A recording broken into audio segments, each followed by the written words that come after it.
Antes de empezar, si no puedes esperar al capítulo de mañana, hazte miembro del canal. Nivel Novara. Te da el pase de acceso anticipado. Podrás ver hoy mismo el video que publicaré mañana para el resto del público. Nivel Yuji. Este es el nivel definitivo. Te da acceso completo a todos los capítulos que he publicado de la serie. Sin esperas diarias, sin cortes, toda la historia disponible para ti en un solo lugar. Una gran bienvenida a los nuevos miembros del canal. Muchísimas gracias por dar el paso y apoyar este proyecto de forma directa. Su confianza me motiva a seguir creando contenido de calidad y a seguir explorando nuevas ideas para todos ustedes. Es un honor tenerlos en el equipo exclusivo. Kento Nanami. Sé que Junpei no tiene una buena vida escolar, comentó Yoshino-san con tristeza, sosteniendo un cigarrillo entre los dedos. No pudo ocultarme los moretones con los que llegó, ni las marcas de quemaduras. ¿Qué clase de madre sería si no me diera cuenta de que mi hijo sufre acoso escolar? Soltó una risa vacía. Su mirada nunca se apartó de la mesa. Ni una sola vez se cruzó con la de él. Esta era la mujer que lo había perdido todo. Soy una cobarde, susurró. Podría haber hecho algo, haber hablado con la escuela, con los profesores, pero conocía a algunos de los padres de los niños que acosaban a Junpei.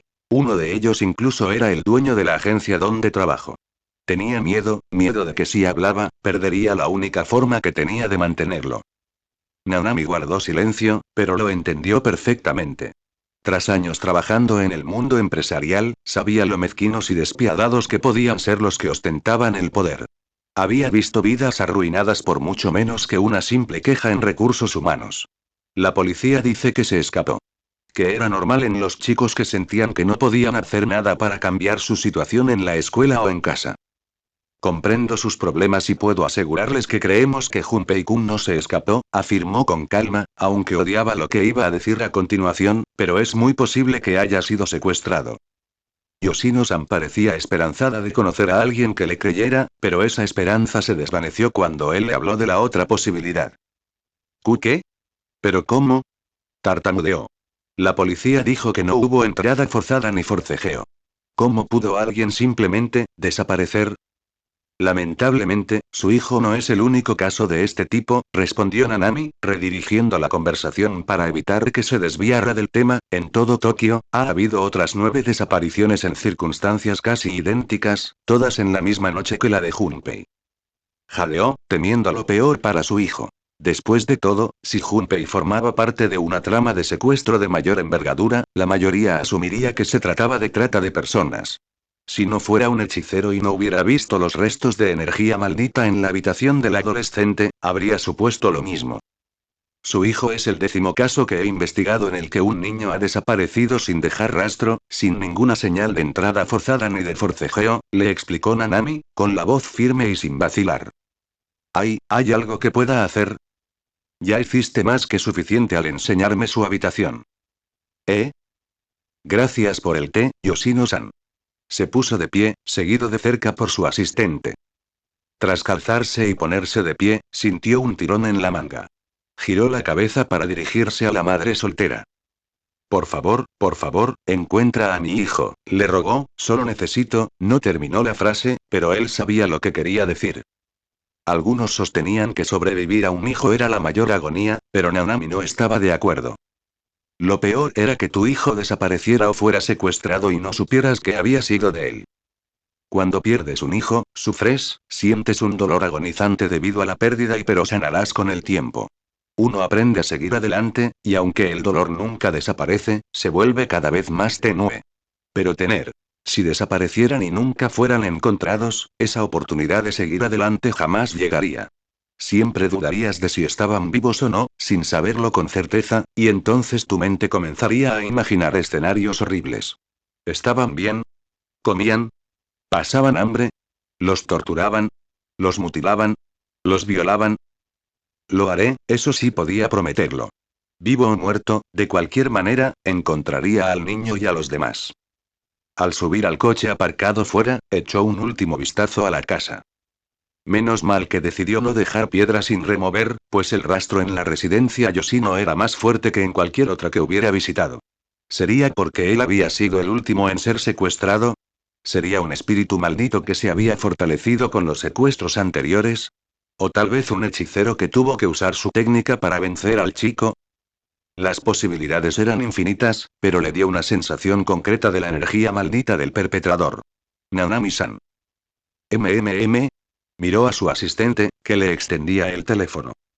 Soy Gojo-san, señor, dijo el hombre disculpándose. Sintió que empezaba a sentir dolor de cabeza. Miró su reloj. Y ni siquiera era mediodía todavía. Algún tiempo después. Yoshino Junpei. La vida en cautiverio no era para nada como Junpei la había imaginado. Había esperado más torturas, o al menos peores condiciones de vida. Si bien no eran ideales, tampoco eran terribles. Les daban de comer 3 veces al día y tenían camas donde dormir. De hecho, su comparación anterior con un campo de entrenamiento militar había resultado sorprendentemente acertada. Al principio, pensó que eran los únicos secuestrados, pero se equivocó. Poco después de que los dejaran a su suerte, otro grupo de chicos entró en la habitación.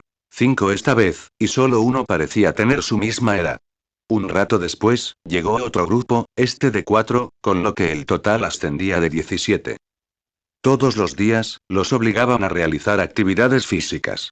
No completar una implicaba un castigo, generalmente en forma de ejercicios adicionales o de ser enviados a dormir sin cenar. Los niños más pequeños eran los que más dificultades tenían para seguir el ritmo de los mayores.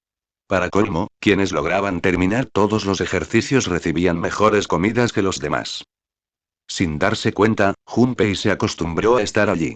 Despertarse, comer la bazofia que les daban para desayunar, asistir a clases aunque parezca increíble sobre temas como la energía maldita, la existencia de maldiciones y una sociedad secreta oculta por el gobierno japonés. Después de esas lecciones, venía su rutina física diaria, o pruebas, como ellos las llamaban. Fue entonces cuando comenzaron a enseñarles sobre una deidad llamada Ryomen Sukuna. Un hombre nacido durante la era Heian, bendecido con 4 brazos, 4 ojos y 2 bocas. El cuerpo perfecto para la hechicería, o jujutsu, como la llamaban. Al igual que ellos, supuestamente era oprimido, perseguido por los poderosos clanes de la época, temerosos y celosos de la fuerza que poseía. Cada intento de matarlo solo dejaba tras de sí los cadáveres de los hechiceros enviados tras el entonces mortal. Finalmente, los clanes reconocieron que Ryomen Sukuna estaba por encima de ellos, que era una verdadera deidad que caminaba entre los humanos. Se postraron ante su presencia y lo aceptaron como su rey, dando paso a una era de paz donde los fuertes eran recompensados y gobernaban sobre los débiles y los mundanos. Pero esa paz no era más que una fachada. Bajo sus tópicos y juramentos de lealtad, los clanes tramaban la caída de su rey, creyéndose superiores a Sukuna. Los detalles no estaban claros, pero el hechicero que les contó la historia creía que Sukuna se había enterado de la conspiración y, como castigo, había destruido a los principales conspiradores. Enfurecido por la debilidad de sus seguidores, dejó con vida a los clanes restantes para que afrontaran las consecuencias por su cuenta, sin su guía. Selló y dividió su ser en 20 dedos, para algún día encarnar en el futuro y dar paso a una nueva edad de oro del Jujutsu. Fue entonces cuando Junpei descubrió el nombre del grupo que los había secuestrado. El culto de Sukuna. Resultó que él y los demás chicos tenían el potencial para convertirse en hechiceros de Jujutsu, y el culto los había secuestrado con la intención de reclutarlos en sus filas. Lo admitieron todos sin dudarlo. Aunque no lo llamaron adoctrinamiento, sino reclutamiento, como si eso lo justificara. Los niños más pequeños aún tenían miedo. Pero el miedo ya había empezado a mezclarse con algo más. Asombro. Esperanza. La creencia de que convertirse en el próximo Sukuna podría ser mejor que permanecer débil. Poco después, comenzaron a enfrentar a los niños entre sí durante los juicios. La edad no importaba. Podías ser el más joven y aún así verte obligado a enfrentarte al mayor. Si perdías, te castigaban. Si te negabas a pelear, te castigaban. Si mostrabas misericordia, te castigaban. Junpei aprendió las 3 cosas por las malas. La primera vez, se negó a pelear con un chico más joven y los instructores lo golpearon brutalmente. La siguiente vez, peleó, pero aún así perdió contra un adolescente de su edad, y esa noche se acostó con hambre. Finalmente, después de su primera victoria contra la chica de las coletas, que nunca lanzaba un puñetazo y lloraba constantemente, mostró misericordia. Por eso, ambos fueron enviados a aislamiento durante la noche, sin cenar. Solo entonces empezó a parecerse a lo que se suponía que debía ser un secuestro. Así que ahí estaba, después de haber vencido a otro chico hasta que se rindió. Cada vez le llevaba más tiempo. Cada pelea hacía que todos se volvieran más agresivos, menos dispuestos a rendirse. El chico al que acababa de vencer no parecía triste, solo resignado, y como había peleado bien, le dieron comida. Comida de mala calidad, pero comida al fin y al cabo. ¿Te crees muy duro? Junpei se giró justo a tiempo para ver a una adolescente, de unos 14 años, arrebatarle una bandeja de las manos a otro niño. Era la chica pecosa de las coletas. No te mereces esa comida, dijo el adolescente. Lo que pasó allí no fue más que un accidente. Escupió a sus pies mientras otros 4 chicos la rodeaban. A medida que los partidos diarios se volvieron rutinarios, la sala se dividió en facciones. Surgieron 2 grupos, liderados por los adolescentes más fuertes. Un grupo seguía a otro chico de 16 años, Shiro, sin duda el más fuerte de todos. En su grupo había 7 en total. El segundo grupo seguía a Fuji, de 14 años, que ahora dominaba a la chica. Junpei detestaba a ese chico. Era un fanfarrón que alardeaba de su entrenamiento en judo y karate, sin mostrar la menor empatía por los demás, y sus seguidores no eran mejores. Todos lo seguían únicamente por su fuerza y copiaban sus tendencias violentas sin pensarlo 2 veces. Al principio de la formación de estos grupos, habían centrado su atención en los niños que no pertenecían a ninguna pandilla. Las víctimas más fáciles. Y para colmo, estabas desperdiciando la comida en ese debilucho. Fue entonces cuando Junpei se dio cuenta de que, escondido detrás de la niña, estaba el más pequeño de todos, el niño de 8 años. Su hermano menor. Por favor, se morirá de hambre si no come nada, suplicó la niña, pero al agresor no le importó. Con un movimiento rápido, la golpeó y la tiró al suelo, provocando un grito de dolor en la chica. «Me-chan», gritó el niño y trató de correr hacia ella, pero 2 de los niños que lo rodeaban lo patearon y lo sujetaron. ¡Ah! Ken-chan. La hermana extendió la mano hacia su hermano, pero el otro niño la pisoteó. A Junpei se le revolvió el estómago. Aquella escena le resultaba familiar. Miró a su alrededor y sintió una oleada de asco. Nadie se movía. Se quedaban mirando o apartaban la vista, esperando que ignorar la violencia la hiciera desaparecer. Dirigió la mirada al grupo de Shiro, pero ellos solo observaban el conflicto con indiferencia. Cruzó la mirada con Shiro y la apartó. No se atrevió a decir nada. Soy igual que ellos, pensó Junpei. Un testigo indefenso. Un cobarde. Un hipócrita. Basura. Supongo que solo hay una manera de que lo entiendas, dijo Fuji en voz alta, para que todos en la sala lo oyeran. Se acercó al niño tembloroso de 8 años. La niña, con expresión de miedo, intentó levantarse, pero los otros 2 niños la sujetaron. Por favor. No le hagan nada. Yo haré lo que sea. Por favor, no le hagan daño. Ya no soportaba oírla llorar. Tenía que hacer algo. ¿Pero qué podía hacer? Eran 5. Sí, él era mayor, pero no eran tan jóvenes como para que pudiera hacerles lo que quisiera. Todos rondaban los 13 y 14 años. Y gracias a los partidos, sabía que eran un grupo violento y sádico. Pero tampoco pudo hacer nada. Una oferta generosa, reflexionó el agresor. La postura de la chica se relajó un poco, pero Junpei reconoció esa expresión. Era la misma mirada que sus propios agresores ponían cuando fingían tener piedad, justo antes de atacar. Pero necesito asegurarme de que hablas en serio. Levantó el pie para patear al niño. De repente, un recuerdo apareció fugazmente. Un rostro apuesto que sonreía con malicia a Junpei, una máscara de placer sádico mientras le propinaba una patada por el supuesto crimen de mirar demasiado tiempo a su chica. Un fuerte crujido resonó en la habitación. Cuando Junpei recuperó el conocimiento, le palpitaban los nudillos. Miró con horror al matón, ahora tendido en el suelo, con un gran moretón que empezaba a formarse en su mejilla, mientras su pandilla lo observaba con asombro. La expresión del chico pasó de la sorpresa a una rabia profunda e incandescente. Tú. El matón se puso de pie de un salto. ¿Te crees un héroe? Le propinó un puñetazo en la cara. Gracias a los combates obligatorios, Junpei esquivó el golpe por instinto. Pero fue demasiado lento para ver la patada que le siguió, dirigida directamente a su diafragma. Tosió y escupió saliva, expulsando el aire de sus pulmones, y cayó de rodillas y manos, mientras luchaba por respirar. Una patada le ladeó la cabeza bruscamente, provocando que cayera al suelo. Un sabor a hierro le inundó la boca. Mírate, el mayor de todos, y aún así tan débil, se burló Fuji, agachándose a su altura. Soy 2 años menor que tú, y te tengo arrastrándote a mis pies. ¿Puede ser más patético? Junpei alzó la cabeza lo justo para mirar al mocoso directamente a los ojos. Su expresión era la misma que Shota recordaba. Impulsado por la ira y con una fuerza recién adquirida, se levantó del suelo, pillando a Fuji desprevenido, y le dio un cabezazo justo en la barbilla. Retrocedió unos pasos, pero nada más. Bastardo.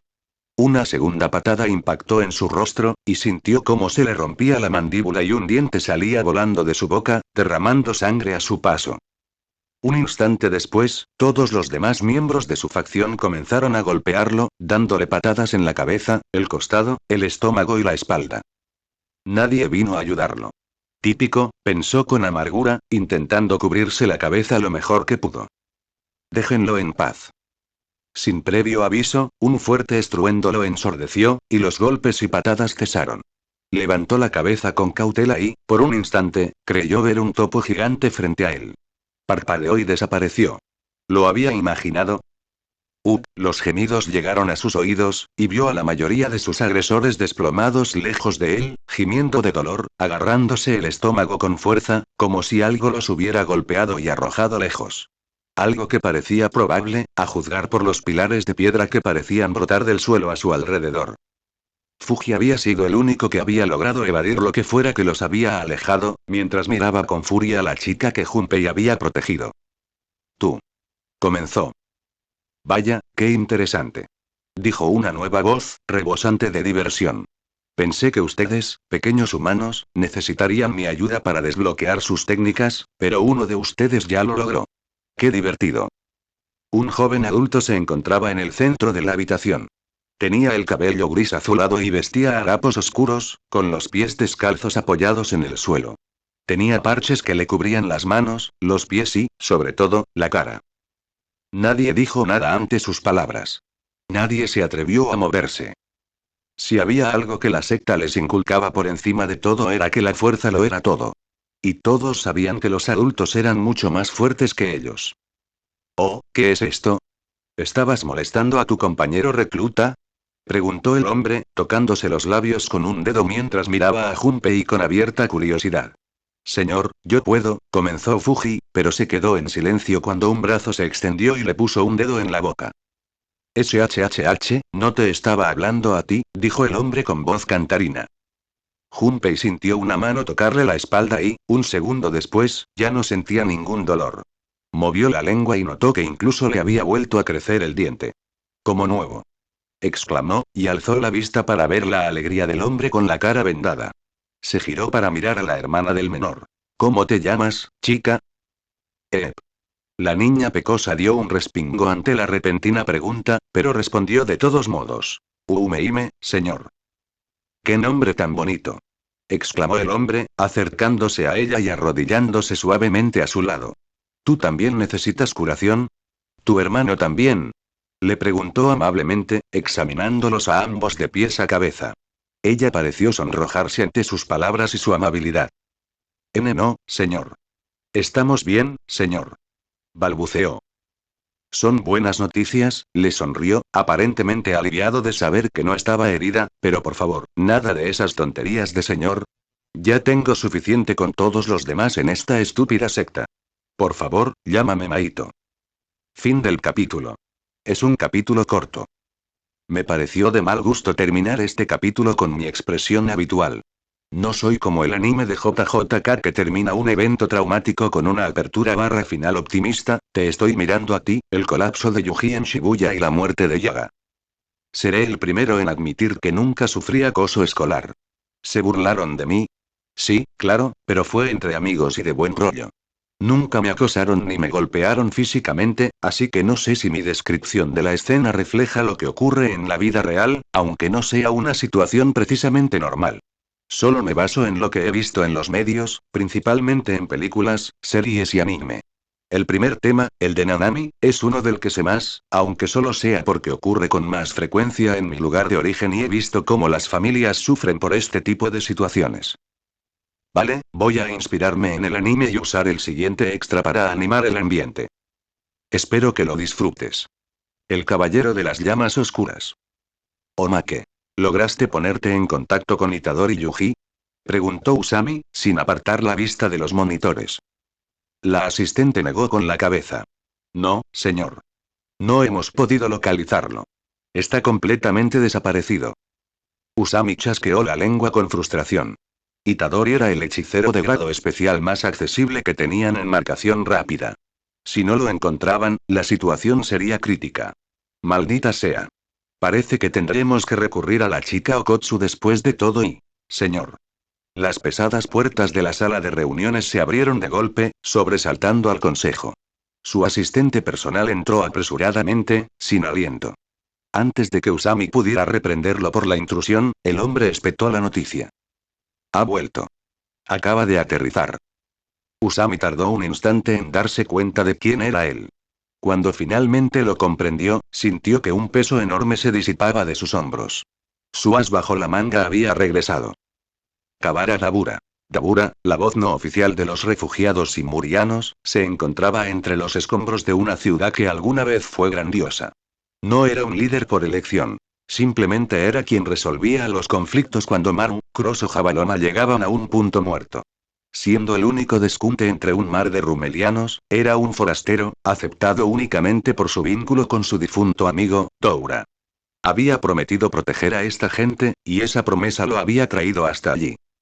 El conflicto era simple pero profundo. El gobierno japonés había autorizado el exterminio semanal de los Kalians, seres a los que los rumelianos veneraban como deidades, pero a los que los humanos denominaban espíritus malditos. Cuando los humanos rompieron su promesa de cesar las matanzas, los simurianos exigieron un duelo por el derecho a gobernar el territorio del Domo de Tokio. Dabura, el simuriano más fuerte, fue el campeón elegido. Permaneció en el centro de la arena, esperando a la víctima propiciatoria del gobierno. Un zumbido tenue resonó en el aire. Los tres ojos de Dabura se fijaron en un punto en el cielo. Un avión. Estaba lejos, pero su visión mejorada captó el instante en que se abrió una compuerta de carga. Algo fue desechado. No, no era un objeto. Era una persona. La figura se precipitó a una velocidad aterradora, sin mostrar intención alguna de frenar. Impactó contra el suelo a pocos metros de Dabura con la fuerza de un meteorito, levantando una enorme nube de polvo y escombros. ¿Su campeón acababa de suicidarse? Se preguntó Dabura. Se dio la vuelta para marcharse, pero entonces lo sintió. Una presión inmensa y sofocante brotó del cráter. El aire mismo se sentía como si se espesara hasta convertirse en plomo. Dabura se giró bruscamente, con los ojos muy abiertos. Entre el polvo que se asentaba emergió una figura que desafiaba su concepción de la humanidad. Era tan alto como un simuriano, quizás incluso más, con una complexión que irradiaba un poder bruto y violento. Tenía el pelo de un rosa apagado, pero ahí terminaban las similitudes con los humanos.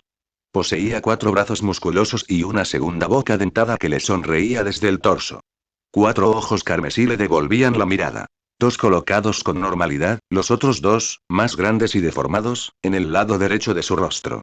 Lo más impactante era que su cuerpo estaba cubierto de marcas que solo los simurianos y los Kalians podían interpretar como lo que realmente eran. Un mapa de pura malicia. Sabía que tarde o temprano los activistas por los derechos de los animales empezarían a luchar por los derechos de los espíritus malditos, dijo la figura. Su voz era un barítono profundo y melódico, con un toque de humor moraz. Lo que no me esperaba era que los activistas fueran extraterrestres. Dabura no respondió. Tenía un deber. En un instante, desapareció y reapareció sobre su oponente, lanzando una lluvia de rayos de luz concentrada. La explosión fue cegadora. Se acabó, pensó Dabura con su habitual y frío aburrimiento. De repente, un dolor insoportable se apoderó de su brazo. O donde antes había estado. La sangre salpicó el aire antes incluso de que se diera cuenta de que había sido golpeado. Su brazo había desaparecido del hombro y más abajo. Eso sí que es una grosería, resonó una voz desde una ruina cercana. Dabura se giró y vio al campeón de 4 brazos completamente ileso sobre un balcón derrumbado. ¿Nadie te enseñó que es de buena educación presentarse antes de atacar? La figura saltó, aterrizando suavemente sobre el pavimento agrietado. Me llamo Sukuna, y he venido a acabar con esta tontería. Los espíritus malditos no tienen derechos. Lo único que les espera es la muerte. Formó una señal con la mano con sus antebrazos. Los humanos sabían cómo abrir. Expansión de dominio. Santuario del desánimo. Voy a cambiar el nombre de Yukiime a Umeime. No me di cuenta de que ya había 3 Yuki en la historia, había olvidado por completo a Yuki Tsukumo, lo siento por quienes recuerden su nombre como el primero. Yoshino Junpei. ¿Alguien más necesita ayuda? Al oír su voz, la sala se revolvió. Los demás niños retrocedieron, formando un amplio espacio alrededor de Maito y los 3. Era como si el aire alrededor del recién llegado se hubiera vuelto repentinamente radiactivo. ¡Ay, vamos, no seas así! No muerdo, lo juro. Exclamó Maito con un puchero, aunque su actitud juguetona parecía falsa, carente de verdadera calidez. Junpei lo observó con recelo, pero una parte de él sintió una traicionera gratitud. Le dio a Maito el beneficio de la duda. El hombre había defendido a Umeime y a su hermano, y la curación instantánea e indolora era un milagro que no podía ignorar. No le sorprendió el rechazo de los demás. La mayoría de los niños vivían con miedo constante a cualquier adulto, tolerando solo a su cuidador diario o al hombre que dirigía sus ejercicios, ya que uno les daba de comer y el otro los regañaba y escupía si se salían de la raya. No te lo tomes a mal, Maito-san, murmuró Junpei, aún adaptándose a la ausencia de dolor en su cuerpo. No se sienten cómodos cerca de los adultos. Ninguno de nosotros lo está. Aunque seguían las órdenes de la secta, muchos aún se aferraban a la frágil esperanza de ser encontrados. Durante esos primeros días, Junpei se dio cuenta de lo destrozados que estaban la mayoría de esos niños. Muchos habían llegado con sus propios antecedentes de abuso o abandono, pero aún conservaban a una persona o un recuerdo al que anhelaban. En las noches más silenciosas, los barracones se llenaban con el sonido de sollozos ahogados de niños que lloraban por padres que tal vez nunca los encontrarían. Era desgarrador. Junpei no había llorado, pero habría dado cualquier cosa por estar de vuelta en su propia cocina con su madre. Luego estaban personas como Fuji. Para ellos, el mundo exterior había sido tan cruel que este campo violento les parecía una mejora. ¿Ah? ¿Pero por qué? Maito parecía genuinamente desconcertado, como si la idea de sentirse molesto por un secuestro le resultara ajena. Estoy aquí para ayudarte a desarrollar tus técnicas, ¿sabes? Un murmullo de confusión recorrió la habitación. ¿Qué quieres decir? El grupo se separó cuando Shiro, el segundo adolescente mayor, dio un paso al frente. Junpei parpadeó sorprendido. Él y Shiro rara vez hablaban. El chico mayor era impasible y solo había llamado a Junpei descuidado durante un combate de entrenamiento anterior. ¿Qué quisiste decir con desarrollar nuestras técnicas? Los ojos de Maito se abrieron de par en par con fingida sorpresa antes de disimular una risita con la mano. ¿Todavía no te lo han dicho? ¿Te arruiné la sorpresa? Ups. ¿Qué nos dijiste? Insistió Shiro con voz dura. Shiro, espera, susurró Junpei, preocupado de que el chico mayor pudiera provocar a su extraño benefactor. Pero Maito solo se rió, una risa brillante y escalofriante. Ja. Me gusta tu carácter, chico. Se acercó a Shiro, cerniéndose sobre él. Shiro no retrocedió, aunque una fina gota de sudor le peló la frente. Maito lo observó fijamente durante un largo instante y luego simplemente pasó junto a él en dirección a la salida. Mantén ese ánimo y podrías llegar lejos aquí, gritó Maito por encima del hombro. Se detuvo en la puerta, su sonrisa adquiriendo un matiz depredador. Aunque también deberías aprender a retirarte cuando la batalla está perdida, porque si no, no pasarás de la línea de salida. La pesada puerta de metal se cerró de golpe tras él, dejando la habitación en un silencio sofocante e incierto. Shiro se detuvo en la escena por un instante. Su mirada se clavó en Fuji hasta que el joven finalmente se acobardó y apartó la vista. Satisfecho, Shiro regresó a su asiento para terminar su comida como si nada hubiera pasado. Junpei se arrodilló junto a Umeime, quien revisaba frenéticamente a Ken. ¿Estás bien? Se sobresaltó, su cuerpo se tensó hasta que se dio cuenta de quién hablaba. Oh, ¿eres tú?, susurró con voz temblorosa. Gracias. No tenías por qué hacerlo. No me gustan los chicos como él, le dijo Junpei con una sonrisa.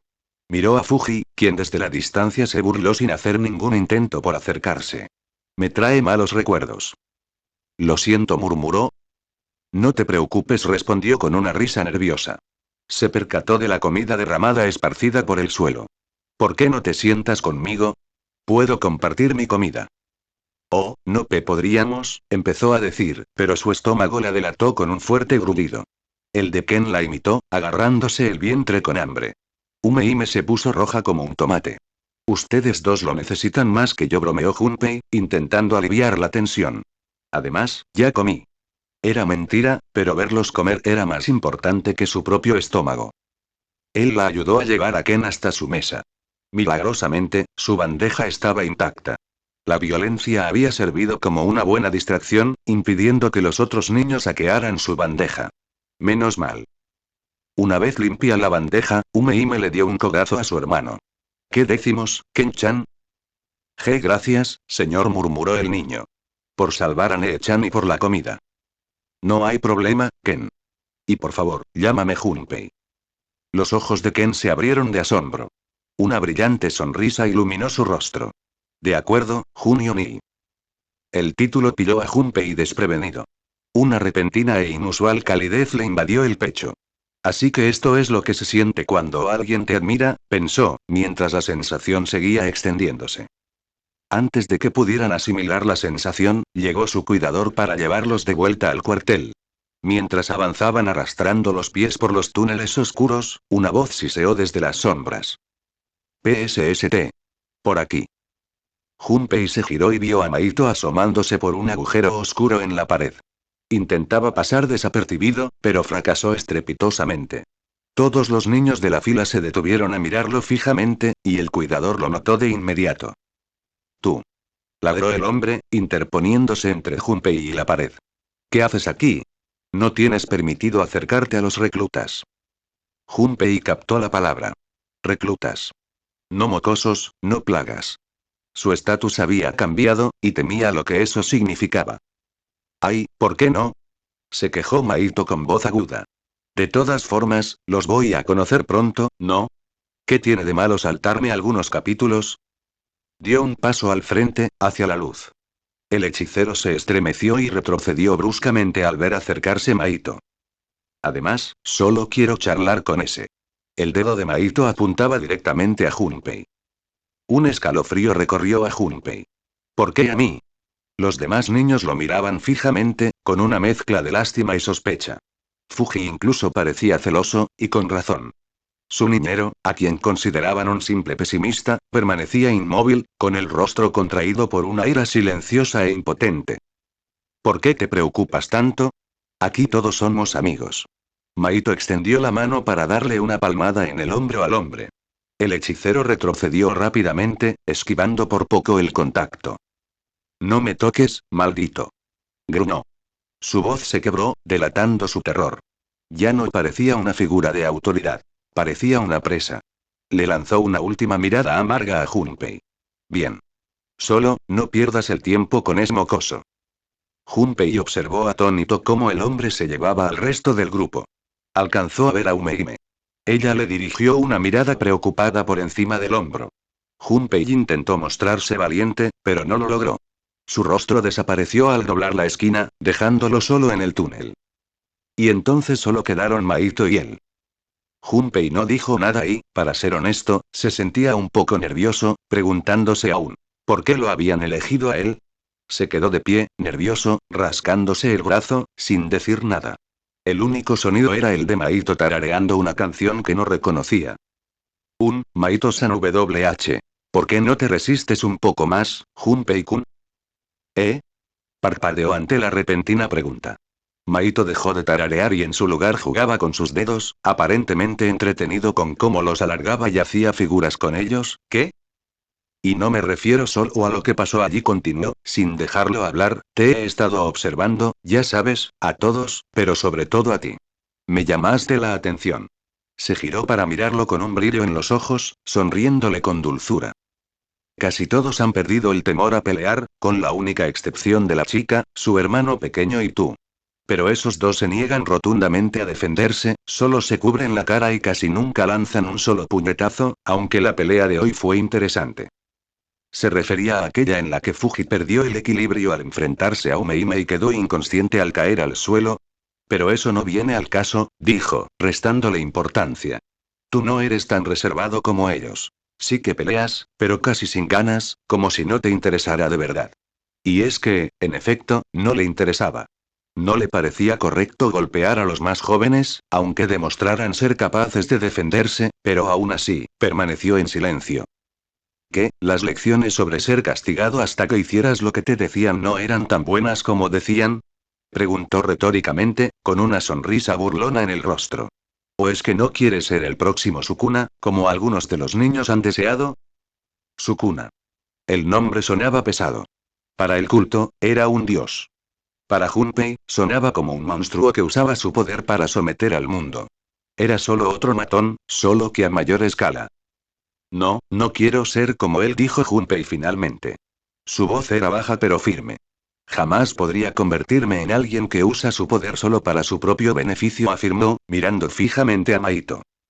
Eso sí que es tener convicción, comentó Maito, pero, ya sabes, he oído una historia diferente sobre Ryomen Sukuna. Junpei observó con curiosidad al hombre de cabello azul, preguntándole en silencio qué quería decir. Maito accedió. Antes de unirme a este grupo, me encontré con un monje errante, comenzó su relato, hizo una mención casual de Sukuna que me llamó la atención, una que contradice lo que les enseñan aquí. El adolescente lo escuchaba con atención. Sintió un escalofrío de nerviosismo al pensar en una versión de la historia que desafiara el dogma de la secta. ¿Qué era? Preguntó. Odiaba el tartamudeo en su voz, pero a Maito no pareció importarle. Mencionó que Sukuna se convirtió en el más fuerte, no para dominar ni oprimir. Maito se inclinó, con el rostro a centímetros del de Junpei como si quisiera susurrar un gran secreto, sino para proteger. ¿Proteger? Susurró Junpei, de repente sin aliento. Sí, me dijo que creía que Sukuna, aunque fuerte, no había usado esa fuerza para subyugar a la gente de la era Heian. Que en algún momento de sus viajes conoció gente a la que no le repugnaba su tamaño ni su aspecto, gente que se convirtió en amigos, y tal vez en familia. No recuerdo bien la historia, jaja. Se rió mientras se rascaba la cabeza. A lo que voy es que Sukuna probablemente usó su fuerza para proteger a sus seres queridos. ¿No es eso más comprensible? ¿Proteger a sus seres queridos? Eso era, algo que deseaba poder hacer. Aún así, ¿pero qué hay de todo lo que nos contó el culto? ¿Su reinado? ¿Las masacres del clan? Oh, todo eso pasó. Pero, no sé mucho de su supuesto reinado, yo no estuve allí, bromeó Maito, pero las masacres, la purga del rey como se la llama, están bien documentadas en la sociedad del Jujutsu. Entonces, ¿cómo? ¿Se pasa de protector a destructor? Terminó la frase por él. ¿No es obvio? Junpei siempre había tenido un pequeño temor latente. Un temor que le aterraba que se hiciera realidad, pues si sucediera, no sabía qué le pasaría ni qué haría. No temía que sus acosadores intensificaran sus abusos ni su crueldad, ni que otros se unieran. Llevaba años lidiando con esas cosas. No. Lo que más temía era el día en que pusieran sus ojos en su madre. Un escalofrío le atenazaba el corazón. Sin que él lo viera, Maito le sonrió. Le agarró el hombro sin que se diera cuenta. Sintió que algo se movía. Ya sabes la respuesta. Y con eso, se quedó solo en el túnel. Juego. Toc. Toc. Toc. La pieza de plata se movió 3 casillas, aterrizando en una propiedad vacía. Compra, resonó una voz en sus mentes. Se intercambió dinero de colores por una escritura. Necesitaba esa propiedad. La temperatura en la playa subió considerablemente. Los dados volvieron a sonar. Un 5. Toc. Toc. Toc. Toc. Toc. Chance, leyó el usuario de la maldición con cicatrices, sacando un papel naranja. Tu préstamo para la construcción vence. Cobra $150. El aire se volvió más caliente. No le importaba. No le importaba. No le importaba. No le importaba. Tiró los dados y sacó un 12. Ofreció una sonrisa forzada. Grifo. Grifo. Grifo. Grifo. Grifo. Grifo. Grifo. Grifo. Grifo. Grifo. Grifo. Grifo. Has aterrizado en mi propiedad, comentó Geto con voz suave. Como tengo una casa aquí, me debes $175. La temperatura subió muchísimo y le dolió muchísimo la cabeza. ¡Ah! Rugió Jogo. Una columna de fuego surgió, reduciendo el tablero a cenizas. ¿Por qué estamos jugando en lugar de planificar nuestro próximo movimiento? Geto suspiró. Fue un milagro que el juego durara tanto, dijo, e hizo que un espíritu se tragara los restos humeantes del tablero. Frente a él estaban sentados Anami, Dagon y Geto. Dos estaban ausentes. Maito seguía jugando con el culto por sugerencia de Geto y. No quería pensar en él, o estaba seguro de que reduciría a cenizas el dominio de Dagon. De hecho dijo, revolviendo su único ojo en el único hechicero del grupo, ni siquiera nos has dicho cómo se supone que vamos a vencer a la sociedad del Jujutsu. Nos prometiste una era de maldiciones, Geto le espetó al hechicero, cuya sonrisa despreocupada solo sirvió para enfurecerlo aún más, pero todo lo que has hecho es traer a un grupo de humanos a tu redil y luego enviar a Maito a trabajar para ellos, básicamente. Todo a su debido tiempo, mi querido Hogo. El magma burbujeó en la parte superior de su cabeza, pero levantó las manos en señal de falsa rendición. Si tanto quieres saberlo, para que tengamos una oportunidad de victoria, debemos cumplir ciertos criterios. ¿Criterios, dices? Eso al menos era un paso en la dirección correcta.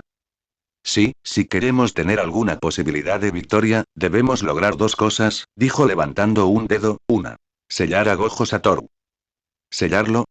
¿Por qué no simplemente matarlo? Es imposible matarlo. Geto siguió sonriendo.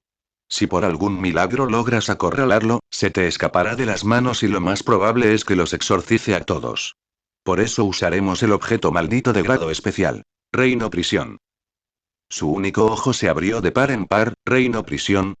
¿Tienes un objeto tan repugnante en tu poder? Preguntó emocionado, antes de contenerse. ¿Y cuál es la segunda condición? Levantó un segundo dedo y dijo.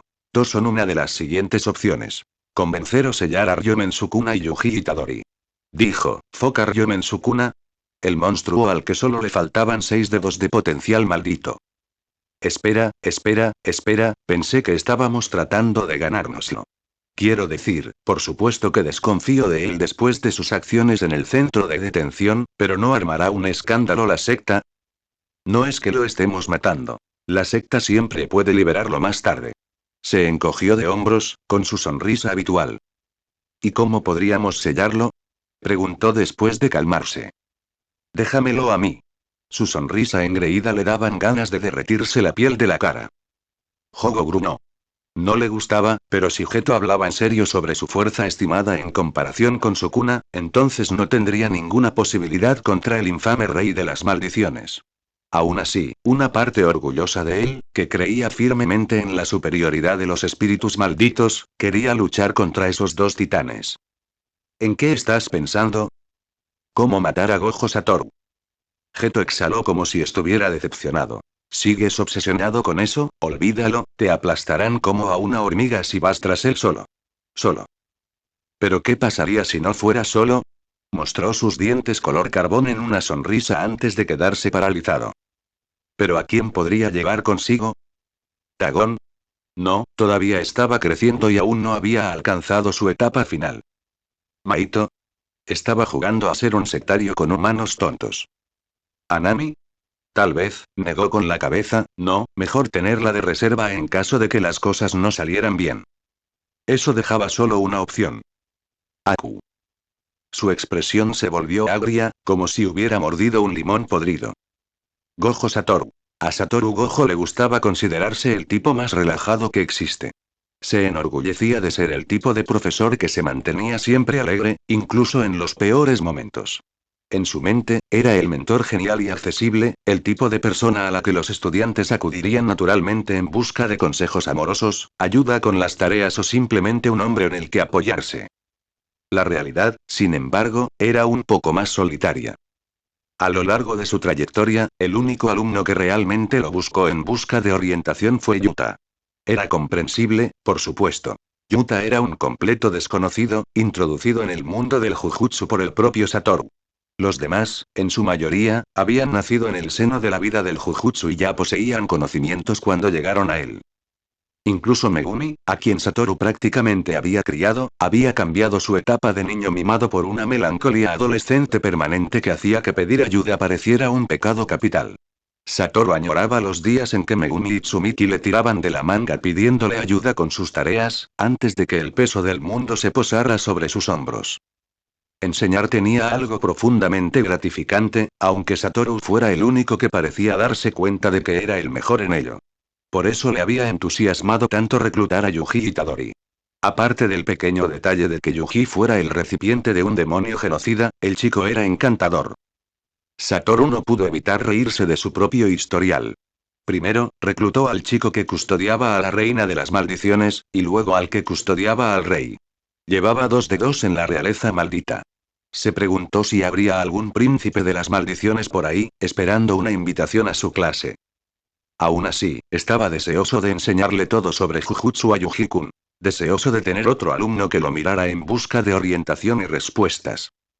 Y entonces ocurrió lo de Sukuna. El simple hecho de pensar en el rey de las maldiciones logró desanimarlo un poco, un honor que no muchos podían ostentar.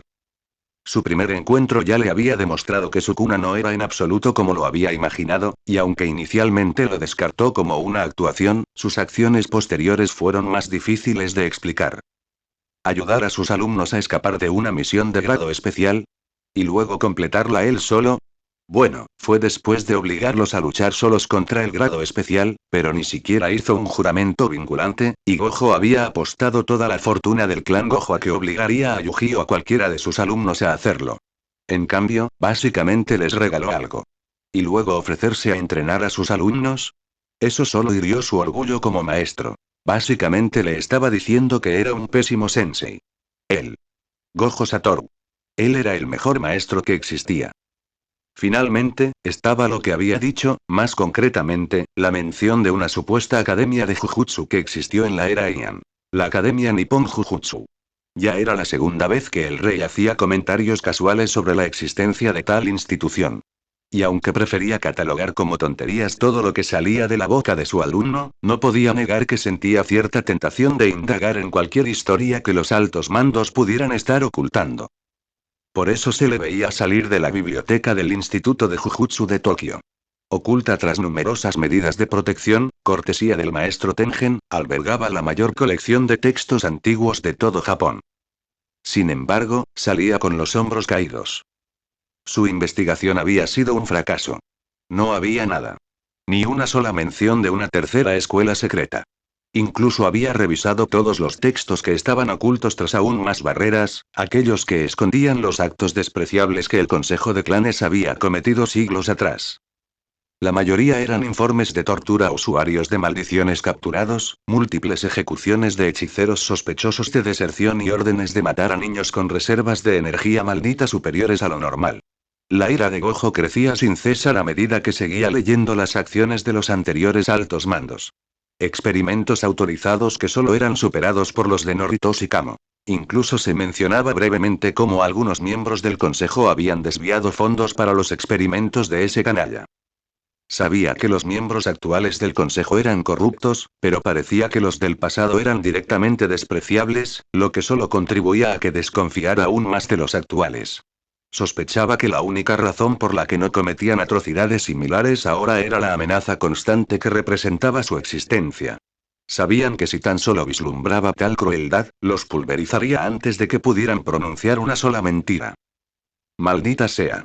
Solo pensar en eso lo puso de mal humor otra vez. Tal vez debería ver cómo están mis queridos alumnos, pensó, con los ojos brillantes tras la oscura tela de su venda. De repente, se detuvo. Un momento. ¿No regresaban hoy los de segundo año?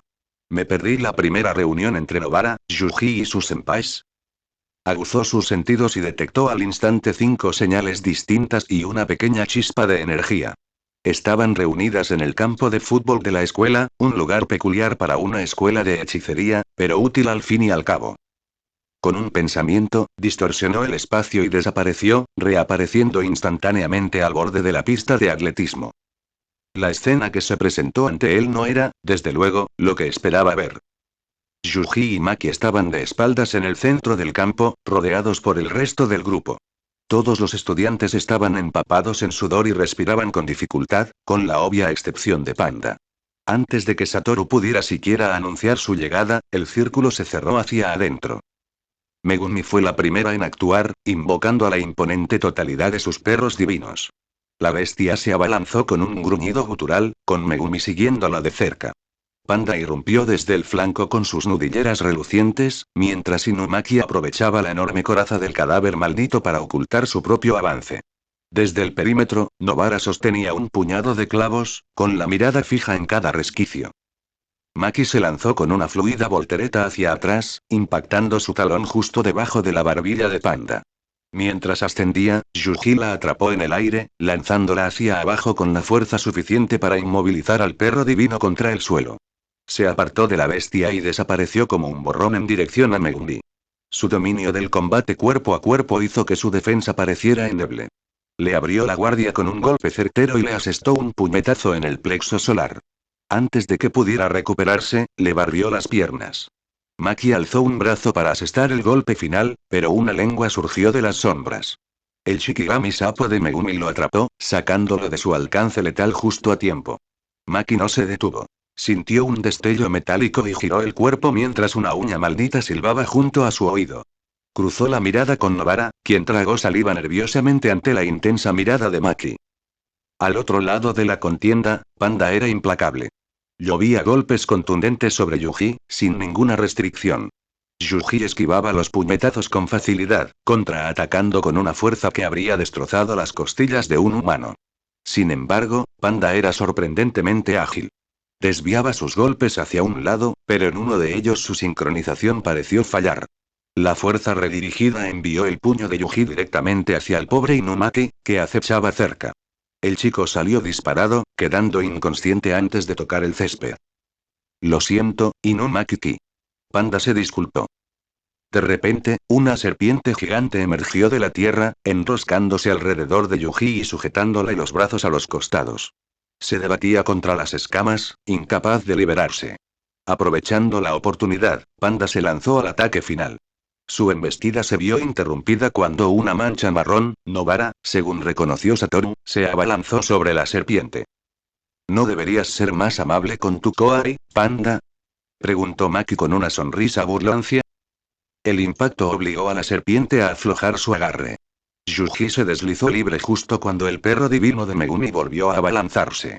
Esquivó el zarpazo, solo para ser alcanzado por una patada de Megumi, quien ahora cabalgaba sobre el lomo del lobo como un jinete.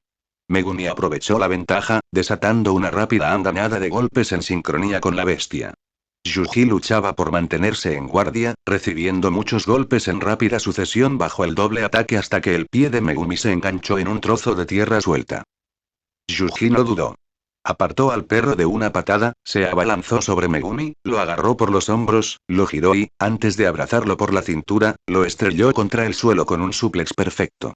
El perro divino se desvaneció entre las sombras mientras Megumi perdía el aliento. En el otro extremo, Maki estaba a punto de acabar con Panda cuando se oyó una voz. «No te muevas». Resonó la voz de Inumaki en el campo. La orden dejó a Yuji y Maki paralizados. Desde atrás, Nobara se abalanzó sobre Yuji, derribándolo y sujetándole los brazos a la espalda. Simultáneamente, Panda inmovilizó los hombros de Maki contra el suelo. Vale, me rindo, murmuró Maki, pero Gojo logró que una leve sonrisa asomara en sus labios. Y con esa derrota final, todos se desplomaron al suelo. Completamente agotados. Y Gojo no podía estar más orgulloso. Sentía como si las lágrimas fueran a brotar de debajo de la venda. Bravo. Increíble. Precioso. Les gritó mientras aplaudía rápidamente. Sacó su teléfono y tomó fotos desde todos los ángulos posibles para inmortalizar el momento. Gojo-sensei. Dijeron todos, excepto Inumaki, con una mezcla de emoción y cansancio. ¡Qué groseros! Hola, mis queridos alumnos, de quienes estoy muy orgulloso. ¿Cuándo llegaste, sensei? Le preguntó Yuji, sonriendo desde el suelo. Justo antes de tu última resistencia. ¿Tanto tiempo? ¿Así que lo viste todo? Preguntó Nobara. En efecto, y debo admitir que estoy impresionado. Y lo estaba. De verdad. La intensidad del entrenamiento. El trabajo en equipo y los planes improvisados, su astucia, especialmente la de Inumaki y Nobara, para fingir que estaban fuera de combate cuando en realidad solo esperaban el momento oportuno. Si continuaban entrenando y practicando de esa manera, llegarían a Yuta-kun en un abrir y cerrar de ojos, y eventualmente lo alcanzarían. Maki-chan, cuando dijiste que tenías una idea para un nuevo programa de entrenamiento, no me esperaba algo tan bueno. ¿Cómo se te ocurrió? Preguntó, genuinamente impresionado por su iniciativa. Sin embargo, en lugar de lucir orgullosa y engreída, como solía hacerlo después de que algo le salía bien, en cambio parecía avergonzada. Una sonrisa se dibujó en su rostro. ¿Qué es esto? ¿No fue idea tuya, Maki-chan? ¿Podría ser que fuera una de tus preciadas Koari? Cubrió la sonrisa astuta de su rostro con la mano mientras reía. ¿Entonces fuiste tú, Megumi? Se arrodilló frente a su pupila, aún con su sonrisa tonta. No, murmuró Megumi, evitando el contacto visual. ¿Eh? Miró a Panda, quien negó con la cabeza, luego a Inumaki-kun, quien se desmayó. Lo mismo le pasó a Nobara. Bien, no hay tiempo para preguntas, tiene que llevar a esos dos con Shoko. Oh. Era Sukuna. Se detuvo en seco. Las palabras de Yuji resonaban en su cabeza. Chico, en serio, tienes que aprender a cerrar esa boca. Si hubiera incluido en el juramento de enlace la cláusula de mantener esto en secreto, ahora mismo estarías sufriendo, dijo la voz del ser que lo había mantenido despierto investigando durante horas y días. Algunos dirían que Sukuna vivía gratis en su cabeza, pero Gojo primero se arrancaría los 6 ojos antes de admitirlo en voz alta ante nadie. Hablando de eso, apártate, tengo que terminar mi parte del trato. Y luego, después de eso, cambió con Yuji-kun, y Yuji-kun simplemente lo dejó como si fuera algo normal. ¿Y qué hace el rey de las maldiciones? Los cura. Porque, al parecer, también puede usar RCT en otros, igual que Shoko. Ni siquiera yo puedo hacer eso. ¿Y no fue eso un golpe a su orgullo? Desde que subió al coche, se había estado quejando a su fiel y siempre leal asistente, Ichichi. ¿No pueden Okotsu-kun y Tsukumo-san también realizar RCT en otros? Ah, Dulce y Ichichi, tratando de consolarlo. Sí, pero, con ellos es diferente, refunfuñó mientras miraba por la ventana del coche. Aún así, fue sorprendente que el rey de las maldiciones se ofreciera a curarlos. Era una promesa vinculante, dijo el coche, dando un pequeño volantazo. De ellos. Sí. Recalcó la P, lo que me vuelve loco es que no fue un voto vinculante malo. ¿Qué? Hicieron un juramento con el diablo, ¿cómo no iba a ser malo?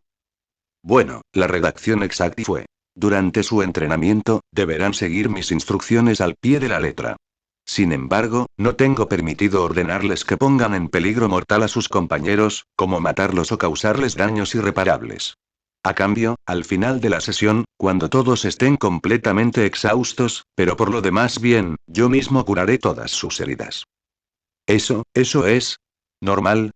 ¿Generoso? ¿De buen corazón? Preguntó él. Ichichi asintió a través del espejo retrovisor. Se recostó en el asiento del coche, pasándose las manos por la cara con un gemido. Si está jugando a largo plazo, entonces debo mejorar mi estrategia, tal vez aprovechar la generosidad mientras dure, pensó Satoru, ideando maneras de vigilar mejor a Sukuna, asegurándose al mismo tiempo de que sus alumnos sacaran el máximo partido a la extraña situación. De repente, se quedó paralizado. Él lo sintió. Ichichi-san, por favor, deténgase aquí mismo. ¿Eh? ¿Aquí mismo? Estaban en la ladera de una colina. No había nada en kilómetros a la redonda, pero él accedió de todos modos. Gojo salió del coche y se asomó por la ventanilla de Ichichi. Por favor, diles a esos viejos cascarrabias que llegaré un poco tarde. Gojo-san, te juro por Dios que si me meto en problemas por tu culpa, intentó parecer intimidante, pero era como ver a un gatito intentando parecer amenazador. Era adorable. Jai. Jai. Lo despidió alegremente. Dicho esto, el hombre más bajo suspiró y siguió conduciendo, dejando a Gojo Satoru solo al costado del camino. Satoru se detuvo un instante para contemplar la luna y las estrellas que adornaban el cielo. La suave brisa le acariciaba el cabello. Ya puedes salir, su voz rompió el silencio, resonando en el bosque que se extendía sobre él. Al principio no pasó nada.